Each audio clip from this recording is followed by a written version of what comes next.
uwo musanzwe muzi nka Scovia Mutesi abandi bakamumenya nka mama ugwa Gasabo canke umuvugizi wa leta y'u Rwanda ku buryo ubu canke uburiya ashoboye kuba araye ngo mu maboko atarayiwe. Aha ngo ni mu gihe yahangaye usanzwe ari umucunguzi w'ubwoko inyuma yo kuba yaragaragaye ahangara bamwe mu banyamurenge cane cane intumwa ya Paul Kagame hariya mu burasirazuba bwa Kongo ariwe Moise Nyarugabo. Gushika ano mango tuvugana bakaba ngo badacana uwaka mbere ubu ngo Moise Nyarugabo abonye na apere canke ubutumwa bwa Scovia ngo ntiyigera abusoma. Scovia rero hari umugani mu Kirundi nakuze numva bavuga ngo umwana bamubwiye kazi kwiruka yiruka cane arenga muhira iwabo. Ndasubiramwo, umwana bamuciriye bamubwiye ati mwana uzi kwiruka, burya uwo mwana yarirukanze gushika naho asanga yarenze kumuhana iwabo ahataha. Uyu mugani rero ugana ivyo Scovia yagaragaje mu kubahuka niko abanyarwanda benshi babibonye mu gihe bari mu citwa icunamo canke ukwibuka kugira 32 mu Rwanda. Aha ndavuga ko u Rwanda rusa n'urugabuyemwo kabiri, hari abashigikiye ukwibuka ariko batanegura batemeranya neza na neza n'inyifato z'abagabo bamwe bamwe nka Damascene asanzwe ari mini ubumwe, ariko benshi bamavuga ati ni mini bwoko, ni mini macakubiri, ni mini ugwanko, kuko benshi baravuga ati mbere ikibanza Dr Jean Damascene arimwo mu ministry w'ubumwe ajejwe ubumwe bw'abanyarwanda n'ubwiyunge nkuko bavyita, ngo cari kuba kirimwo Kizito Mihigo baravye kungene yitwara atitaye atitaye ko abavyeyi biwe bari bahitanwe n'iciswe genocide yo mu 1994 hariya hakurya Kanyaru mu gihugu c'u Rwanda. Scovia rero bimumereye gute? Turaza kurabira hamwe muri buno busesanguzi hano makuru ibiriko birashikira Scovia ukungena ariko arabatake eka no muri leta ngo umwe mu bayobozi ba RIB bakaba bavuganye kuri telefone amubaza icatumye ashira amajambo nkayo ku mbuga ngurukana bumenyi. Yabipostinze kuri Twitter yiwe ya mama ugwa Gasabo, nta minota 20 vyamaze 20 n'imishi, nta minota igera nko ku 10 vyamaze, kuko iyo post nubu naho mwogenda uno mwanya ndiko ndakora kino kiganiro musanga yamaze kuyifuta. Iki ngo nuko abo muri RIB batashirimye kumuriza ka kaduga ka Pandagari basanzwe buriza abandi bantu ko babishakiye, ariko Scovia wewe ngo bamuteye ubwoba canke bamuyagishije mu nzira z'imirongo ya telefone. Ngomba tubanze turabire hamwe Scovia yanditse ibiki, avuga ibiki, hama turaza kuraba Jean Damascene amajambo agenda aravuga atandukanye, amwe amukura kagashambara ayandi amuvuguruza na rijya bivuga ko Jean Damascene yize mu bihugu vy'i Burayi. Reka tubanze tumira amateka toyi hama tugaruke inyuma ya kano karuhuko.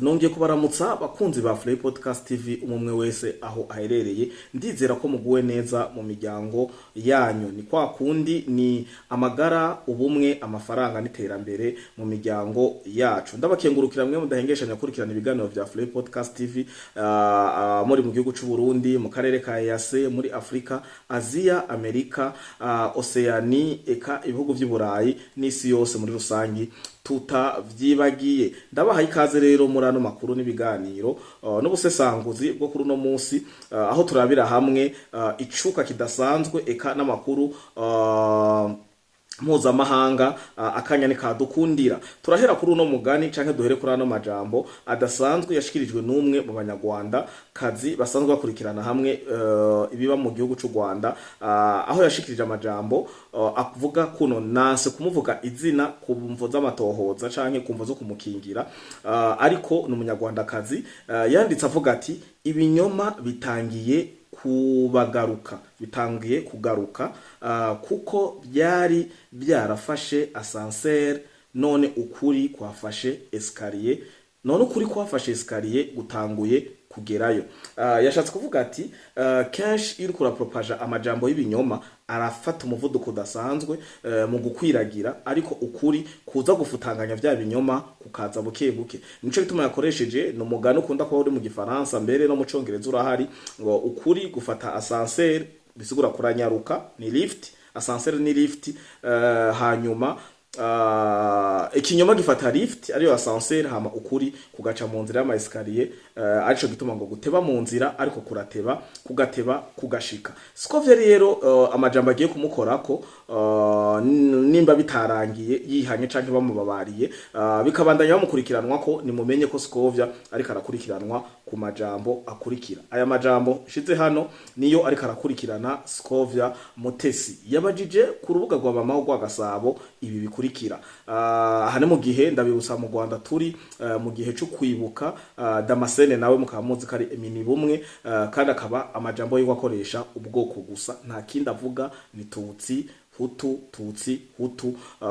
Mu Rwanda mbere benshi basigaye bibaza none mu Rwanda hasigaye hari amoko abiri gusa, ariko sinje kuyaga ivyo, nje turabire hamwe no majambo agomba gukora canke ashoboye gucisha umutwe Scovia Mutesi, canke akanayazira kumbure bakaraba kungene bamurodresa. Yanditse agira arataginga Dr Damascene, niwe Damascene mino bumwe, nshaka kukubaza ikibazo, agira double point utuburungu tubiri, avuga ati uvuga ko ku ngoma ya Kayibanda na Habyarimana abatutsi bari barahejwe mu kwiga. Ashaka kuvuga ati ubwo bwoko navuze ndashaka kuguma ngaruka ngo ntibwiga ntibwahabwa amahirwe yo kwiga. None nje mbona ibigo byinshi bikomeye mu Rwanda bigira imisi yo kwibuka abahoze ari abakozi babyo bazize genocide. Acamo aramupresiza kugira mu rodresa amugarure amwereke ko amajambo Jean Damascene yirirwa arakwiragiza ku mbuga ngurukana bumenyi, amajambo y'ugwanko, amajambo yo gushaka kuguma bavyura akaboze. Mbere harona video akanya kadukunde ndaza kuyibereka gato, ni umwana yakarayagana nyina mu rurimi rw'icongereza, umwana amubaza niko yekibicana hari ya mu Rwanda yamoko nyene ya Hutu Tutsi mu Rwanda, mbega ntibasa abantu ni giki catuma umuvyeyi acaramubaza wewe ushatse kuvuga.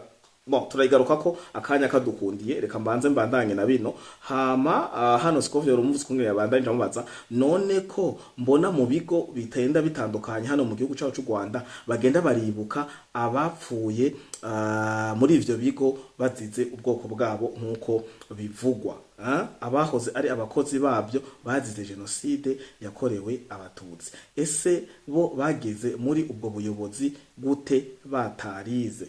Ndibaza ko ndabanda gisomye mu Kinyarwanda nkuko yacanditse, ngo bo bagezeyo gute muri ubwo buyobozi batize hanyuma bakicigwamwo muri iyo myaka. Bisigura ko yakarabaza abishwe muri 1994 muri iki kiringo ca genocide, bari muri ubwo bwoko nyene navuze hano. Agacabaza none bagezeyo gute muvuga ko mutize canke bataronse opportunité yo kwiga. Acavuga ati urugero rero abashatse kuvuga example. Ntaraja kuri example aha nagomba mutahuri gituma Scovia bajija no majambo. Uyu ministre mino bumwe ari we mu gikoresho ca Paul Kagame canke c'inkotanyi muri rusangi, cakagwa k'inkotanyi muri rusangi basanzwe bafise ibyo bashaka gushikako mu gucuruza nkuko twamatwaye babwiye. Ni benshi bama bana bibabwiye ubusesanguzi bwaba mpuzamahanga hano mu karere k'ibiyaga bigari canke le pays de grand canke yase, bama bababwiye tugiye ku majambo yamira mu kanwa k'inkotanyi canke ka Paul Kagame ni FDLR ni genocide. Nivyo bintu bibiri rero ngira kumbure Scovia nawe naho tubakunze kumva avuga ko nawe nyene ari mu ba victime mu buryo ubu canke buriya kubijanye n'ivyabaye 1994 mu Rwanda, kandi tutibagira no kwihanganisha imiryango yabuze iyiva ikagera y'abanyarwanda muri rusangi yaburiye mu 1994, kuko kubura uwabuze uwera canke uwirabura ntiyaraba muremure canke mugufi, uwuvyibushe canke uwonze bose barabuze. Kano kanya rero kagire kabe icigwa kugira ibi vy'amoko umuntu abikarabe ntibize vyongere bifate umuvuduko vyafashe, ariko bijanye n'amajambo Damascene yiriko arashikiriza abana bato. Ikiganiro nakoze ndabacishirizamwo abana bato babaza ibibazo n'abantu bakuze vyabananiye kwishura, ucona ko ari objectif yo kubandanya. Baravuga ko kwa Habyarimana mu ntunge gato imbere ko nza kora aka karorero, hari ngo amoko ku makaranga muntu, hari Hutu Tutsi twa, ariho Paul Kagame ijambo nigeze kumva n'abandi mu nkotanyi ngo niyo yari strategy ngo Habyarimana yo gutegura ngo genocide, ngo ubwoko buzwi neza, ngo bubwanditswe mu ndangamuntu. Ariko hagaca haza abahinga b'inyandiko abasesangura cane bamusumvya canke bamurungurutse Paul Kagame mu bwonko, baramubwira ati urabeshe, amoko ntiyaje mu ndangamuntu nkuko babivuga canke muri karanga muntu mu gihugu c'u Rwanda ku ntwaro ya Kayibanda canke ya Habyarimana nkuko dufatira Habyarimana nkuko ari we bama baririmba, ahubwo ngo ibi bintu vyaje ku ntwaro ya cami. Baratanga n'imyaka n'amageneration n'amasiècle, birahari no kuri internet, ifo ko mwiga gusoma apana kuza muratamikwa n'ibi Bizimana avuga gusa na Paul Kagame. Ifo faire des recherches, muriko muriga muko mwiga hanze za Harvard, France, za Norvège, Etats-Unis, Canada n'ahandi hagenda hatandukanye. Ikanabamba ko bariga mu Burundi canke mu Rwanda canke muri bino bihugu vya EAC, muriga murazi gusoma no kwandika. Ifo ko murondera mukabona ukuri, mukabalansinga, mugatrayinga, mukayungurura, mukamenya amajambo naho bayavuga. Ibi bintu vyarabaye nivyo, ariko mbe ko bakomeza gufatira kuri aya majambo, bashaka gushika kuki muri 2030, bashaka gushika kuki, batubwira iki ko twe generation z'ubu ibintu tutashaka kubishikako canke tudashaka ko bisubira kutubamwo, dushaka kwibakira igihugu cyacu c'u Rwanda neza, igihugu cyacu c'u Burundi neza. Arico gituma tuvuga ati no asese ifo kibinyoma tuza turonse akanya ko kubinyomoza canke kubivuguruza, tuza turabivuguruza. Ikiganiro rero nagikoze mfatiye ku makuru turiko turahabwa aturuka mu Rwanda hakujya Akanyaru, na cane turavye na reaction comportement Skov yaciye agira yo kwihutira gufuta iyo post yasize kuri mama ugwa Gasabo. Jewe nayigize screenshot yari imaze ko isaha, iyindi nabashiriye ko hano yari imaze isaha, ndayigize screenshot nawe aca ara yikurako. Harabo babayibonye nyuma y'iminota mike canka bayibonye nyuma y'amasaha angahe.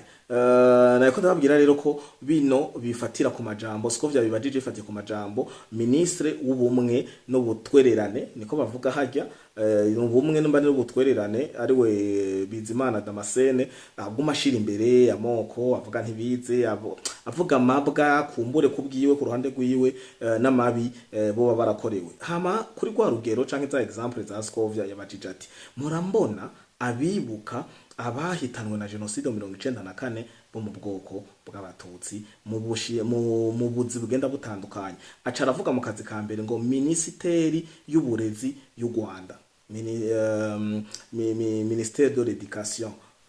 Hama aravuga muri ministeri y'ubuzima y'u Rwanda. Donc mu Rwanda mu serukizi bumwe bw'ubuzi canke ama ministere ndabivuge nkuko baragenda baribuka bamwe bahitanwe na genocide bari basanzwe bakora muri izo ministeri. Nico gituma yaciye avuga ati none aba bakoramwo mu 1994 batize.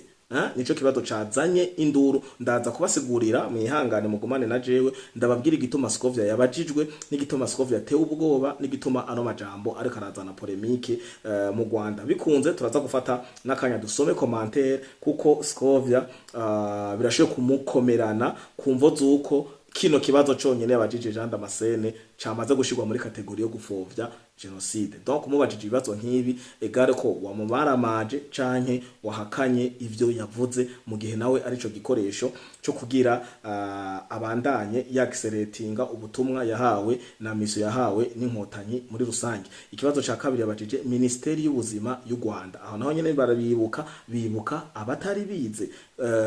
Ministeri y'ubutabera y'u Rwanda ni justice, bibuka abatari barize.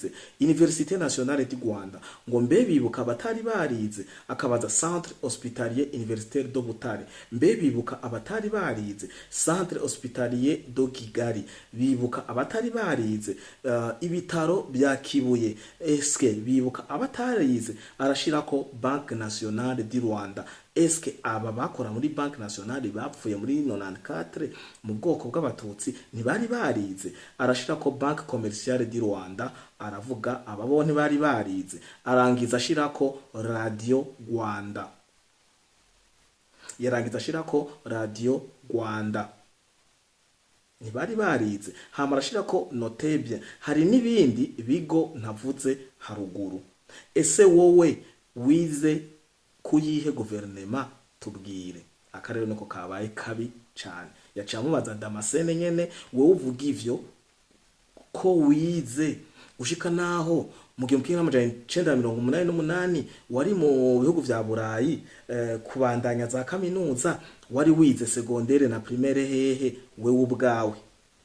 Ikinco kibazo rero kivyugariyeko, bisigura ko yamuvugurura ibintu byose Damascene yavuze ko batize, sinzi uko nakuriya, urumva ibintu bire byo Damascene yavuze kwaro gupfundika fundika, Damascene yakashikiriza ibinyoma, rero Scovia yabikubisemwo inkoni. Mu Kirundi turakunda kuvuga ati ngo inkubisi y'amazirantoke yarayakubise irayitarukiriza. Hari umugani nabaciriye mu Kirundi mu ntangamarara, ndababwensha ko bavuga ati ngo akana k'agahungu canke umwana w'umuhungu bamubwiye ko azi kwiruka, yiruka cane aranga canke ajabuka kumuhana iwabo. Ikirero nico cabaye ikibazo kidasanzwe c'inkwega marere. Scovia rero ino post nababwiye mje kubasomera yamaze kuyifuta, ariko monde aho tugeze ubu wafuta wareka tuba twamaze kugira screenshot. Si twebwe twama turiko turacukumbura duca kumbuga ngorokana bumenyi zigenda zitandukanye kugira tubegeranirize ivyo tuza kubashikiriza, tuguma turi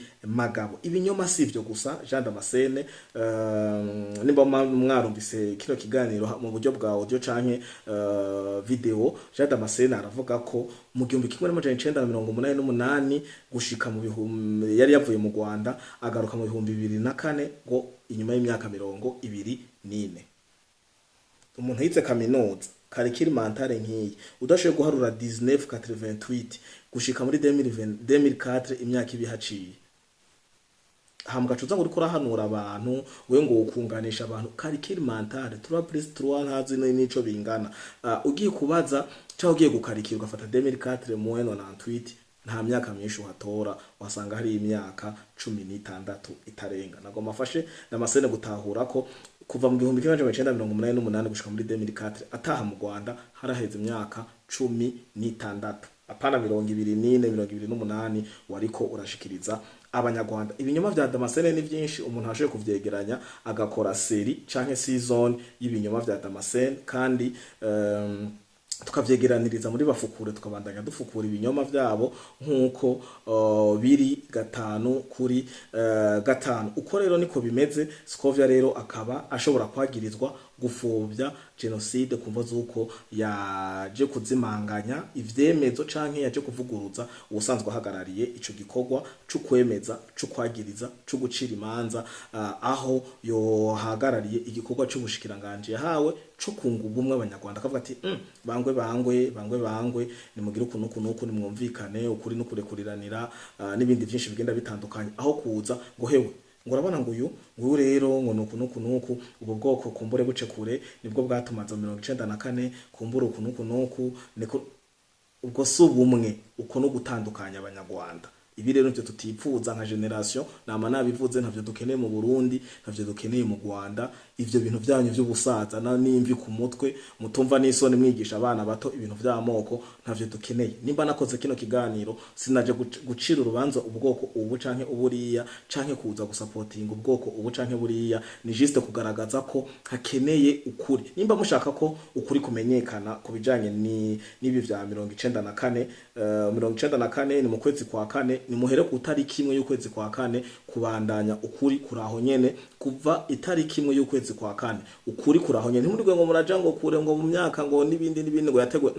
hera itariki imwe y'ukwezi kwa kane 94 kwa mumwe wese azane preve ziwe nimba ari uwiciwe azane preve ziwe nimba ari uwagirizwa kwica yisobanure hanyuma mureko ko mu Rwanda ivyo bintu bidaca bihagarara sino ari uko umwe avuga gusa ugasanga ijambo riri hajya bagita gute riri monotone usanga ijambo riva ku muntu umwe riri autoritaire nta riri arbitraire nta hundi muntu asubizamwo ntiwisigura ntugira iki ahubwo ni umengo ni mu rushengero kujya padiri canke umukozi w'Imana ariko aravuga abakirisu bose baguma ivyo avuze byose mu bitahano ko uzagendura harira na mugenzi wawe mwibarabara aho gufata kanya ko gukiriza ugire rero ibi nibihagarare kuko uzosanga Damascene azano kuri kwiwe kandi nabonye ko byamaze gufata umuvuduko udasanzwe aho nabandi batemeranya n'ivyumviro bimwe vya Damascene canke Paul Kagame cyo inkotanyi muri rusangi bariko baragenda bazana amapreve avuguruza bimwe bariko baragenda barashikiriza bigisha abana b'u Rwanda ikintu cari gihari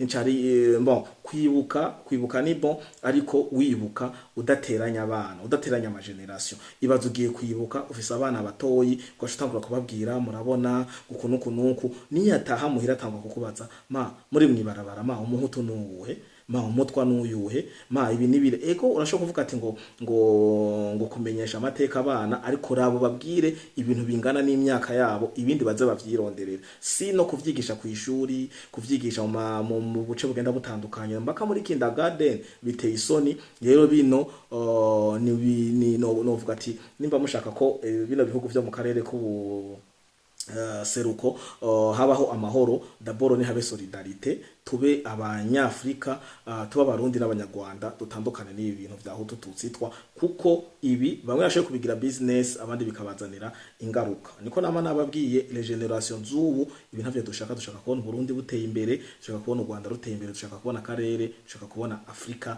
isi nzima iteye imbere biciye muri generation shasha apana muri ibi bintu by'abatama n'imvi zijeje tariko mugasanga no mu bubare nta bindi muyaga en plus hakaba hari mu kuri guke ibinyama vyinshi Scovia rero ni mubandanye mu musabira kuko ibintu byashoye kutamworoha bitamworohera bishoye kuba vyatanguye bamutegeka gusiba canke gufuta post bikarangira kurikiranyweho ariko ntavyo tuzi kuko twama twabwira ko ari pio idasanzwe mu bijanye n'itumatumanako n'ubundi buspy canke ubundi bumaneko agenda arakora ariko kumbure isaha yiwe yageze nawe nyene ashoye kuja gusangayo cyangwa kamuta agatanga wa mugabo yaririmba indirimbo iraho akamusabira ngo ifutwe canke afungwe ariwe Gitafu canka agasangayo ba motion bose nabandi benshi namanumva yaciriye imanza zikibiriraho ndabakengurukire rero mukomeze kugira sabone na subscribe kuri Flow Podcast TV dukomeze tubana 5 kuri 5 ndabibutsa ko ta Flow Podcast TV atamwebwe mwarahezagiwe ciao